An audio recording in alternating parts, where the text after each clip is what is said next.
Some men just want to watch the world burn. A fantastic line of dialogue from a fantastic film that understood who the Joker is as a character. You either die a hero or live long enough to see yourself become the villain. Another much more quoted line from the same movie. Both of these lines apply to Todd Phillips, director of Joker, the critically acclaimed box office juggernaut that served as a Scorsese-esque crime drama where once a hero stood, Phillips has seemingly embraced villainy as Joker, Folie, Deux, the sequel to the 2019 film, makes a solid case that Phillips wished nothing more than to leave Joker as a standalone film, but decided if a sequel must be made, he'd torch everything to ensure no more would exist after. Once again starring Joaquin Phoenix as Arthur Fleck, the film's titular Joker, and bringing on board Lady Gaga as Harley Quinn, after an admittedly well-made animated short in the vein of classic Warner Brothers cartoons, the film opens upon an incarcerated Arthur Fleck, and focuses entirely on his trial as his attorney attempts an insanity plea, stating that Arthur suffers from split personalities, Arthur being one and Joker the other.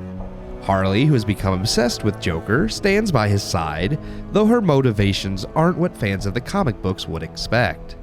True to the Folie Deux theme of shared psychosis, the film parallels Harley and Joker's madness, highlighted by the film's musical elements, as the characters' song and dance numbers are always either soft singing to each other or entirely in Arthur's mind.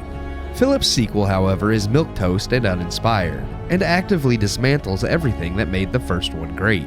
As mentioned before, Harley's motivations, while mostly unclear, make her out to be the manipulator in this relationship with Fleck, something that completely changes the tone and dynamic of the characters in the comic. Though what her end goal was or is, or if this manipulation was entirely fabricated in Arthur's paranoid mind, is never clear.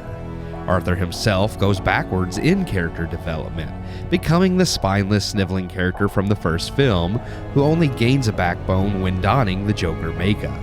While not entirely fond of retreading the same ground, I still thought some of this character development in this film could have worked as a kind of extended origin piggybacking off of the original movie. But it's clear by the shocking ending Phillips created that this was never the intent, and there's a clear-cut reason why Arthur's character development went backwards.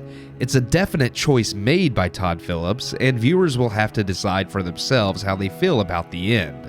I will say for me though, it felt like a complete slap in the face to the first movie, and even the beginning of this film. From a technical aspect, Folie Deux is well made if uninspired. The acting and dialogue are top-notch, with some solid visual cues throughout the film, such as scenes shown in the trailer of Gaga drawing a smile on the glass divider, as Phoenix slides into place donning the Joker grin. This isn't the only artistic nod, and many are done well, though some, such as Harvey Dent's final scene in the courtroom alluding to his future as Two-Face, being too on the nose. Set designs are fine, though I felt this movie's portrayal of Gotham to be the most uninspired as well. In most movies, Gotham itself feels like a living, breathing character that adds to the mythos. In this, it's just another grungy New York substitute. Most egregious amongst the things that make the film lackluster was the minimalistic, paltry attempt at being a musical. A decision that intrigued many fans of the first film while also bringing ire to many others. Knowing it was such a divisive decision, Phillips doesn't embrace the movie being a musical, and instead of going all in, the musical set pieces are also mediocre, adding nothing to the overall narrative. Joker Folie Deux feels like a jumbled mess. It's a competently made, if not milquetoast courtroom drama about a man named Arthur Fleck at best.